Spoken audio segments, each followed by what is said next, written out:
Welcome to the Office Hours, episode 14. My name is John Fia. I teach history here at Messiah College and chair the history department. I'm here with Megan, our producer and filmer for the Office Hours.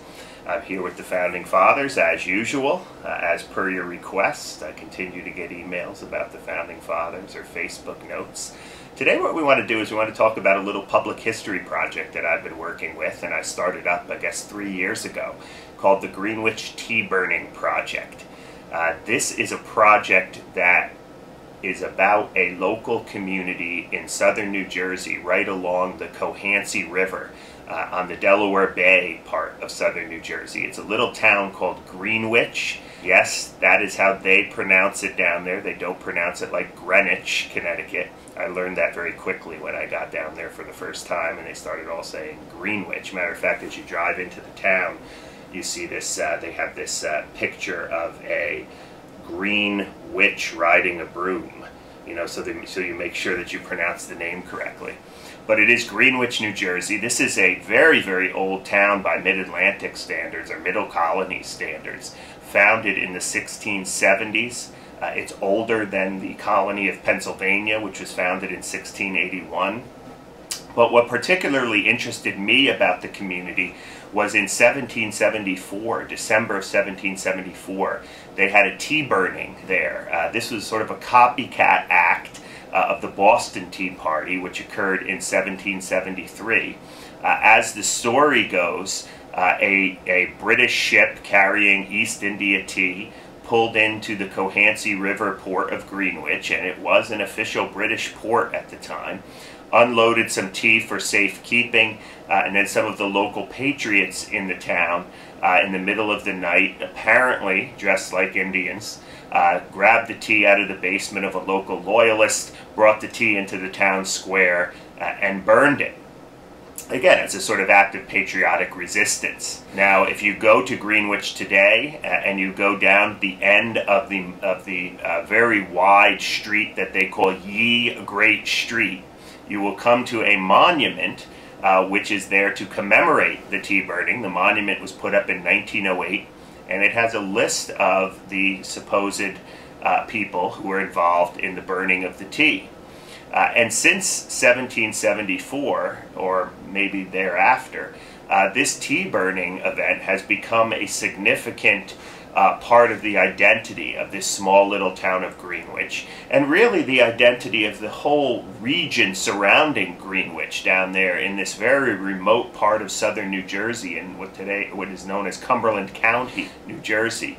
Towns like Bridgeton and Deerfield and even Salem to some extent all are aware of this significant event. It was one of two tea burnings that took place in colonial New Jersey. There was another one at Princeton, the College of New Jersey at Princeton, and it was one of, a handful of tea burnings that occurred throughout the eastern seaboard during the 18th century, including one in Chestertown, PA, one in North Carolina, one in Annapolis, Maryland. I'm sorry, Chestertown, Maryland, not PA. So that's what got me interested. I learned about this tea burning because I was doing work on one of the young men. His name was Philip Vickers Fithian. He was supposedly a part of this tea burning event. At least he records the event in his diary, tells about the event very quickly in his diary. We also know the event happened because it appears in Pennsylvania newspapers. A brief report of the event occurs in Pennsylvania newspapers. But what's fascinating is that's all we know about the Greenwich tea burning. Very, very little primary source material from the 18th century.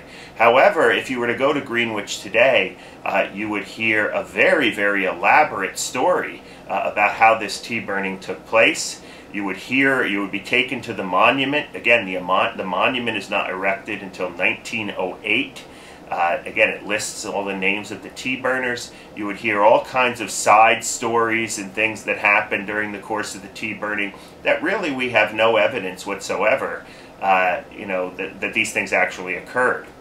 So I realized after I finished my book about Philip Vickers Fithian called The Way of Improvement Leads Home, I became fascinated with the history and the memory of this tea burning that occurred there in Greenwich. You know, how did the people of Greenwich celebrate this event through the years? And I've noticed that, you know, at every major anniversary of the event, there was a huge celebration, beginning with 1876, the centennial, I should say 1874, the centennial of the event. Then there was another huge celebration around the unveiling of the monument in 1908. And then, you know, then they started celebrating not only the anniversary of the Tea Party. So, for example, in 1974, they celebrated the 200th anniversary of the Tea Party. But they also began then to celebrate the anniversaries of the erection of the monument. So they had a 1958 50-year celebration of the erection of the monument. And then recently, about 5 years ago, I was actually present for the 2008 100th anniversary celebration of the erection of the Greenwich tea burning monument. So this was a fascinating story to me, not only about history, but about memory, and how history and memory of particular events shape local communities and how they see themselves in the world. Now, I began to do a little more research and came to realize that the people of Greenwich would invoke the tea burning, or talk about the tea burning, or celebrate the tea burning, or when they did celebrate the tea burning, they would connect it with whatever happened to be going on in their community or even in the nation at that time. So the centennial celebration in 1874 was very much connected to the 100th anniversary of the entire nation, you know, which occurred in 1876. They had a big celebration in Philadelphia.